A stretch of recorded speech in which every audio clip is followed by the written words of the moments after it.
What's up, everyone? Scotty from Chernobyl Studios, and today we are going to look at the Department 10 Dual Distortion pedal from Blackstar. So, not only is this a distortion pedal, it can also be used as a preamp. And the way that I am using it today is I am actually plugging directly in to my audio interface. And if you look right here, I am using what is called the cab rig out. This part of the output is going right to my audio interface, and that is how I am playing guitar into my computer right now. So it actually acts as its own little audio interface, which is a cool little thing. And that entire demonstration song that you heard in the beginning was used in the exact same way. So I recorded that entire song guitar wise with just the dual distortion. So that is pretty cool. One less piece of gear if you don't want to haul something around, or you have to make a decision between getting an audio interface or getting something that can make sound so that you can record, right? Also, on the screen here, you can see I'm looking over here that we have the Blackstar Architect open, which is basically the cab rig software.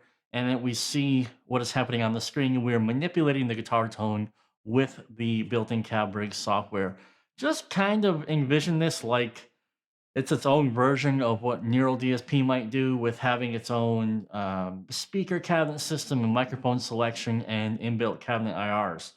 Now, it does give you a few options, which we're going to go over here in a bit, but it's not as robust, I might say, like, for example, a dedicated IR loader, but it does the thing. But the most important thing is, if you can see here, is it does give us a DI output setting, which means that you can use third-party IRs, which I did do for my demonstration song. But before we get into that, let's just have a look here at the pedal itself and the Blackstar Architect software.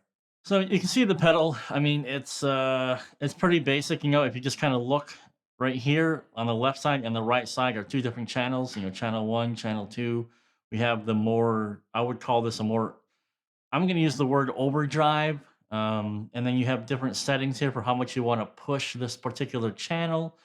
Gain level. This bass, this tone stack works with both channels. And then we have this ISF knob here, which kind of allows us to go from more of a UK sound into a more USA sound, however you want to call that. I don't really particularly think of it that way. I just think, which side do I like more, this side or this side? I just dial it in like that. I don't particularly care. And then we have a gain, and then we have OD 1 or 2 here that we can select. And then right here in the middle, you can see the cab rig. Now, if you watch the Architect software here, you're going to watch what happens. If I switch to a different selection, you can see these presets loading here in the cab rig. So you can see exactly that it's connected, which is quite nice.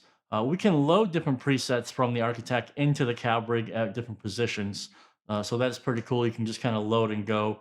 And you can see the different sounds that we have here, and we'll go over them. But that's pretty simple here. I mean, it's not that difficult. Its design is pretty straightforward, easy to understand. Got this beautiful little valve just sitting here in the middle, hanging out, chilling. If you can see, I don't know, it depends on how I cut this up, but you can see here and here, this is the power right here, power cable. This is the USB cable that comes up from this side going to my audio interface. This is a regular output that you could send if you wanted to your amp, which I did not do. I really wanted to see what this could do without any extra gear at all. However, I can say that this could be a great tool to use for layering purposes if you wanted to get a guitar tone in the box, which I've done, but then also put this in front of like an angle, for example, get some nice tight low end. This would be pretty cool for that. But as you can see here, I'm just coming out with the cab rig, so that's what I'm doing. I'm going straight into the computer. All right. So let's have a little look now, a little listen, as we should say, to what this thing can do. So I'm just going to let everything stock here, as you can see. I'm just going to have OD1, and let's see what we get. So this is the first preset here, and this is what it sounds like.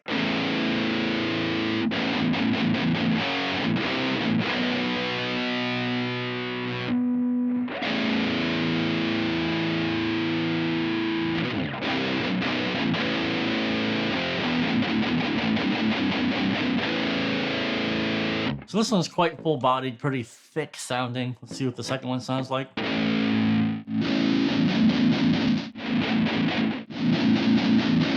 Wow, it's even more whoopy.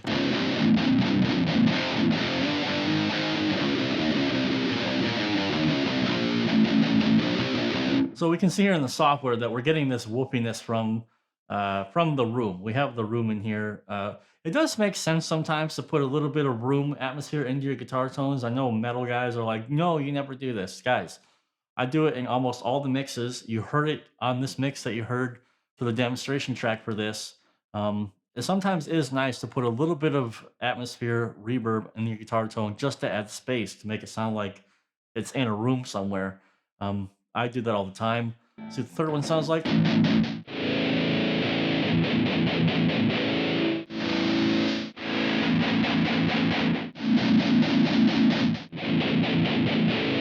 So of the three, I definitely like the third position the most.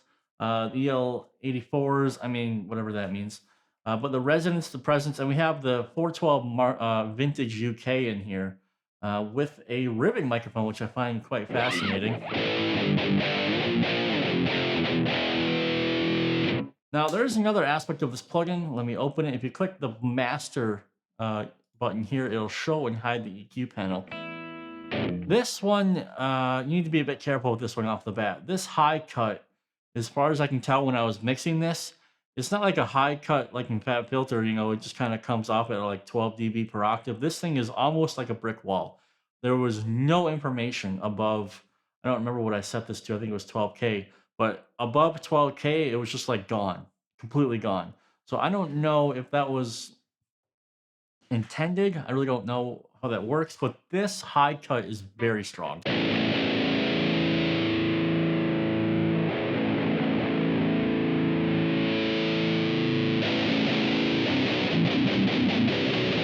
At least with a drop A 7-string, I would probably not even touch the high cut, which is fascinating. I would do that in the mix, or it really depends what you're trying to do live, but this high cut is very strong.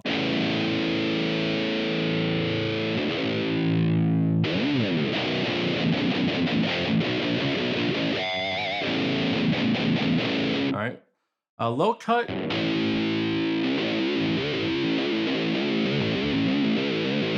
Interestingly, it's not that strong, but I will low cut anyway, like I always do at around 100, because just out of habit, because I know that works. But it's interesting to hear that we've got master EQ where we have the low, low mids, and high. That you can still do some equalization right here inside the plugin without needing a DAW or needing to do anything. That is pretty neat. I don't know what the application would be, you know, outside of Architect. I typically don't want to EQ inside of the app itself. I would rather take the guitar tone, put it into Cubase, and then go from there. But I mean, there's nothing inherently wrong with it. It's fine. Your violence may vary. It's up to you. All right. So we have this sound. Let's go ahead and have a look at it. I'm gonna take all of this down to 0, just like I would if I was doing a regular guitar tone. I don't want to have any particular EQ or anything going on. I want to make all my decisions myself. So what I'm going to do is I'm going to stick with the 4x12 inch, but let's pick the parameters. So what we're going to do is we're going to pick out the microphone, right? And then we're going to pick what kind of power amp, resonance, presence works, and then basically we should have a pretty good tone. Then we're going to come over here to the tone stack on the dual distortion and dial it in just a little bit more.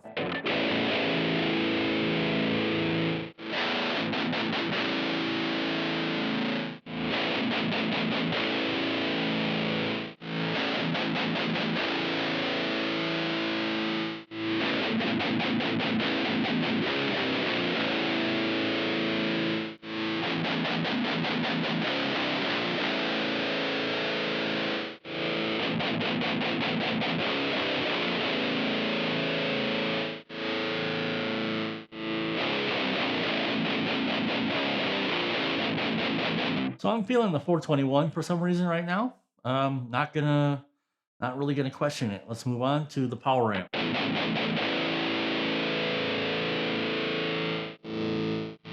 Yeah, big difference is what I assumed would happen.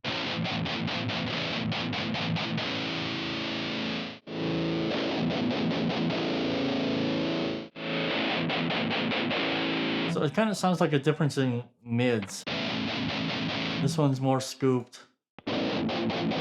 This one's not as scooped, but it's also boxy sounding and not as bright, presencey sounding. That one's got the high presence that I like. I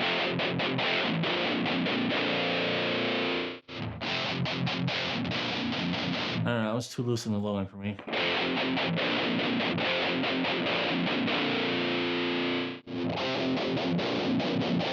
Nope, we're gonna go with the 84s. Resonance, I'm assuming is gonna be basic. It's like a depth knob. I'm assuming, like on an amp. Oh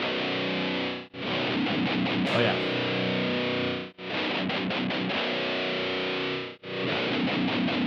So let's keep it at 2. Presence.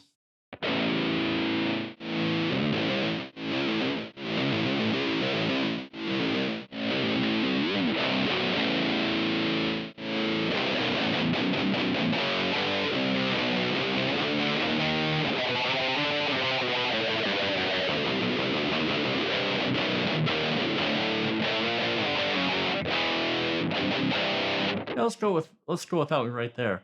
One thing though that makes it kind of hard to dial in the tone, and this is just me getting used to working with real amps, is I don't like how every time I switch from 3 to 4, for example, there's this gap. I don't want to hear that fade in or fade out. I want to hear the exact. I want to hear what changes actually. So this quick fade out and fade in kind of messes up my tone crafting process, where I want to hear the difference. I don't want to hear. I don't want to hear that.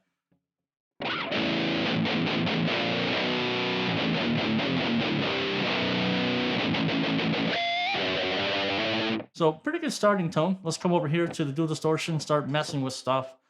First thing I'm going to do is I'm going to go from OD1 to OD2.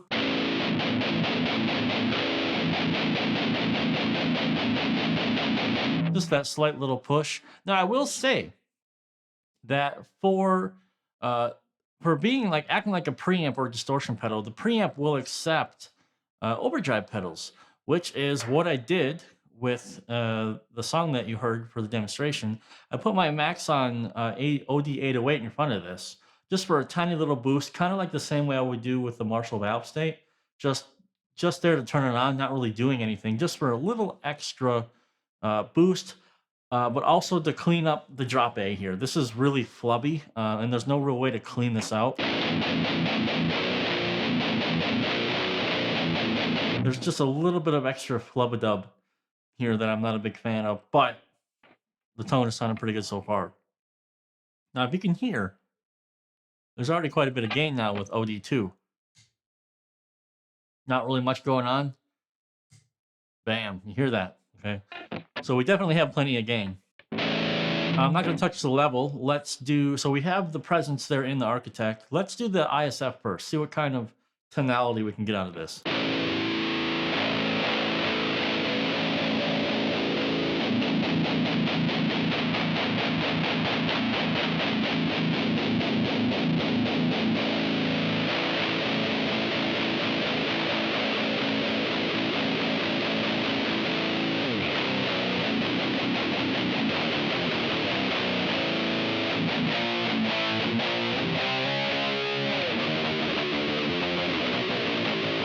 Cool.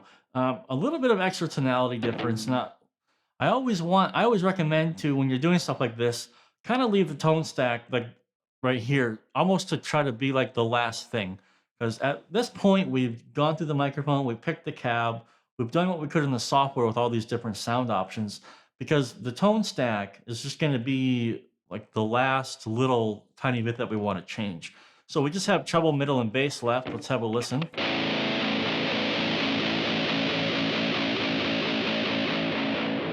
Wow.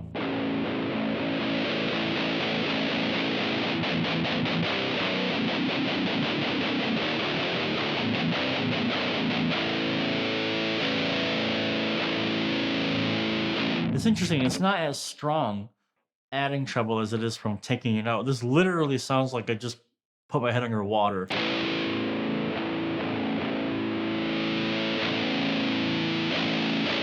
And as opposed to having it cranked, it's really soft. It's not very harsh. Doesn't really hurt your ear that much.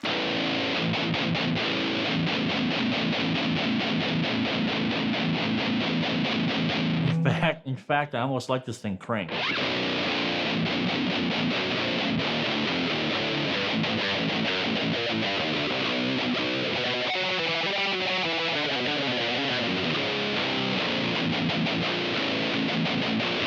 That's funny. I didn't have that setting like that when I recorded, but I like the way that sounds, so we're going to keep that.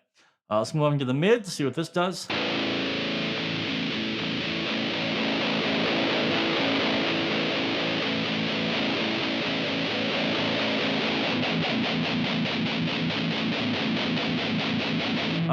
Pretty self-explanatory. It's mids.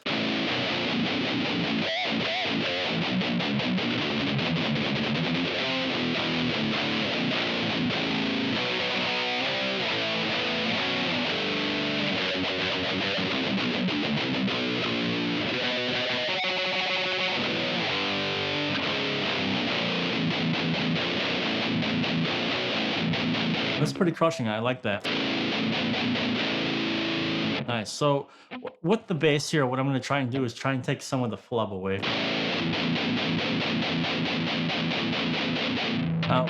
When you're doing this with bass, you need to be very careful, because if you take too much of the bass out, yes, maybe your bass guitar will fit in the mix a little better, but the actual depth and the balls of your guitar tone will be gone, which is what you don't want. So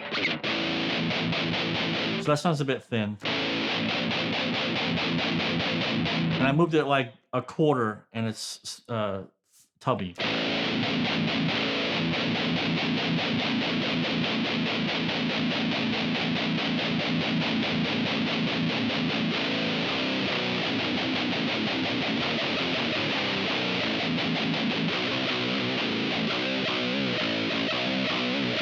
I like the way that sounds. Let's add some gain.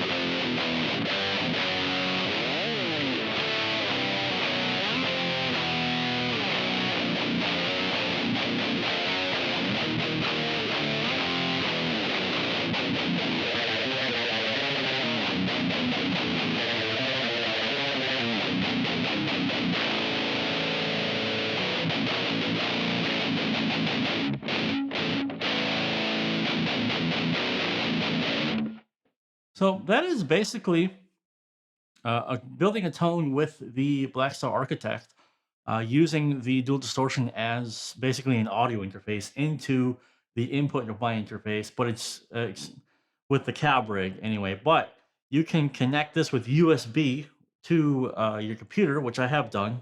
I mean, I'm pointing like you can see it, but you can't, which I have done, and it works fine. It's pretty good, low latency, wasn't an issue at all. Um, the architect itself definitely usable. You can hear it. I mean, I just did it. Now we can do, like, you can save this. For example, I could just save this right now. You can save to the device right here. Save patch to the device. Let's just do that. Let's call it. Let's replace thick. Oh, I guess we can't. Oh, we can. Okay, so let's just call this, like, I don't know. Let's just call it Chernobyl, I guess. And then we will replace 4x12 here. We save the patch. Saving this, yes, yes, of course, and it's saved. So when you go through the patches now,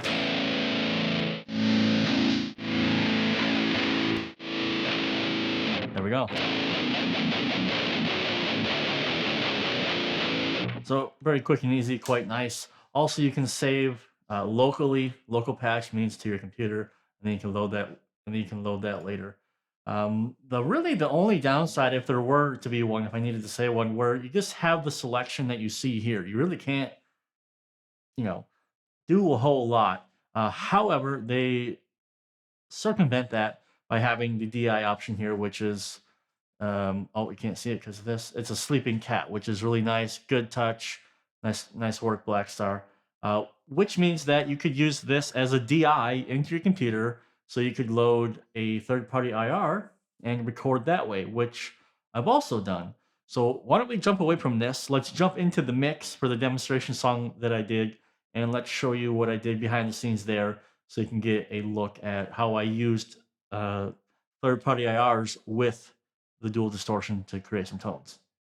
All right, so I built a tone with the distortion pedal by itself using the Architect. Let's jump into the session here and talk a little bit about some other use cases that you could use with the pedal. I did mention that you could use the pedal through an amp if you wanted to.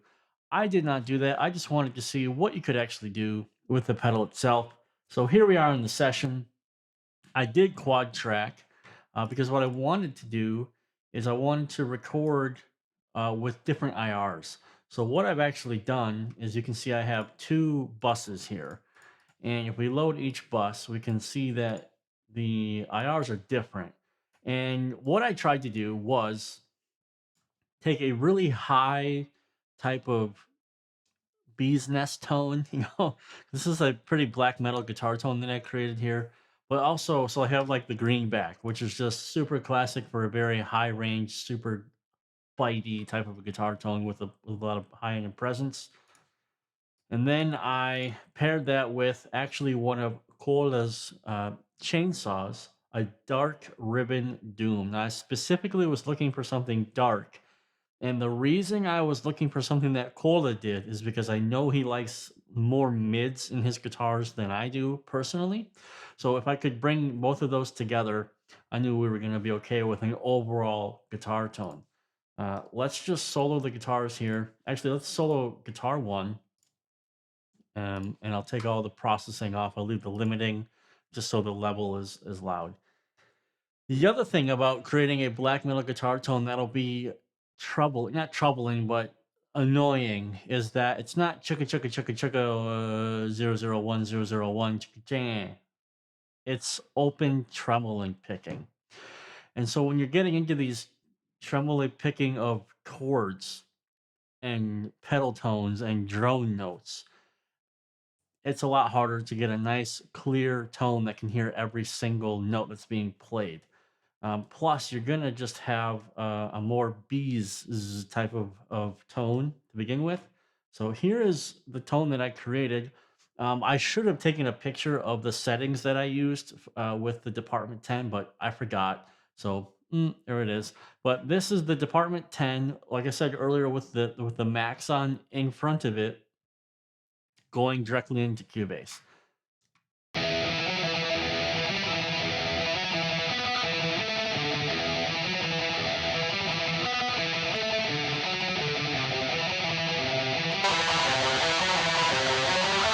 So you can hear it doesn't sound that great without an IR. So it's the same exact thing. It's a distortion pedal. You engage it, and you can load an IR directly on top of it. Okay. Now that is the first guitar tone. The second guitar tone sounds like this. So more mids and darker sounding, because there's no point in adding two guitars that have the same characteristics together. That's a no. Don't do that. All right. And then the main thing about trying to find an IR in these tones is getting the note clarity to come out, because it's easy to do that in the beginning. It's just single notes you're playing. But here, as we get into the second riff, there's a drone note going, and I'm playing notes on top of it.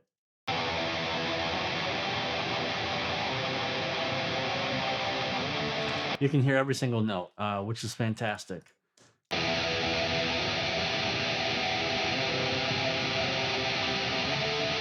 So that took a while to dial in, but you put them together.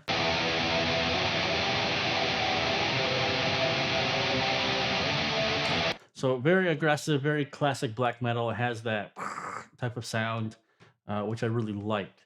Now, it's a pain in the ass to deal with. However, um, it's not that bad.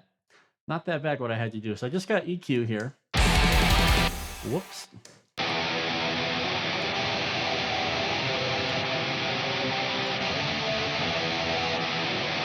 And like I always say, you've heard this in Guitar Tone Mastery 100 times, or if you watched any of my videos at all, you can't do too much EQ.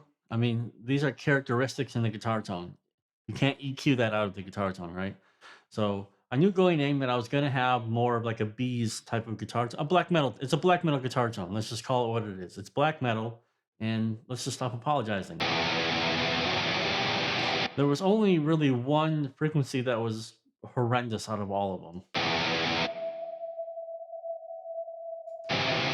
Just the mid honk that was constant throughout the entire guitar tone, so you had to take that out, right? Now, what would a guitar tone from Chernobyl Studios be without the API? Right, it's not a real guitar tone.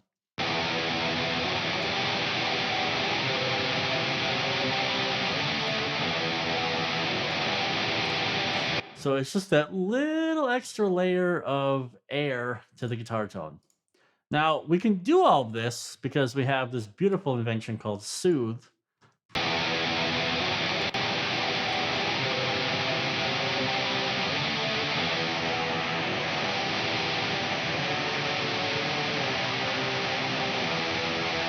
So the sounds good soloed, right? And this is what I did initially. But when you do that in the mix, it just goes bloop, it gets buried again. So ironically, we need all this harshness because it's black metal, right?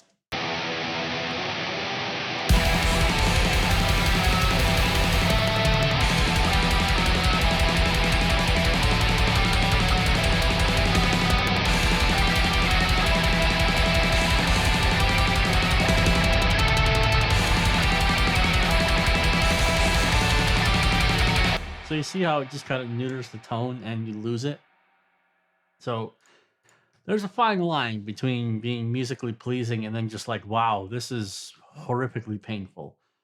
I don't know what that line is sometimes, but you know, it's good to walk the edge sometimes.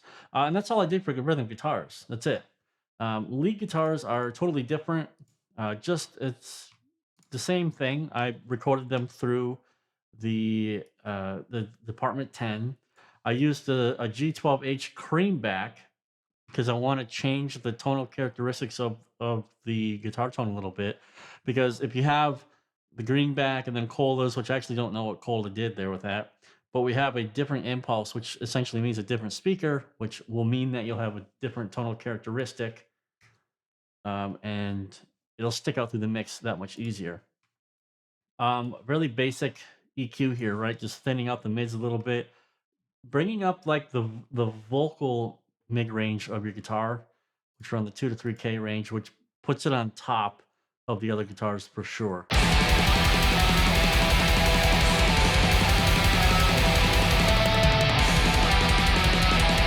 It's not much. Like you always are trying to find that line between the solos, like oh, I hear the solo, and then where is it?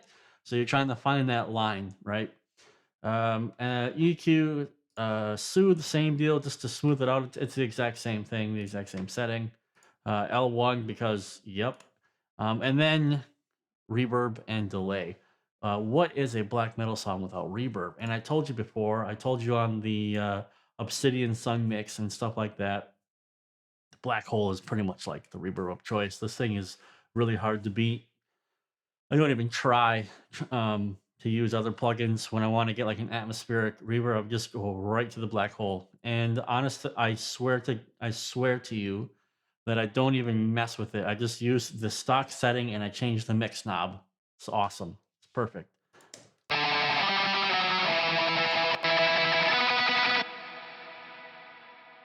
Oh, it's great. For the solo, I added in a delay, automated to only coming for the solo.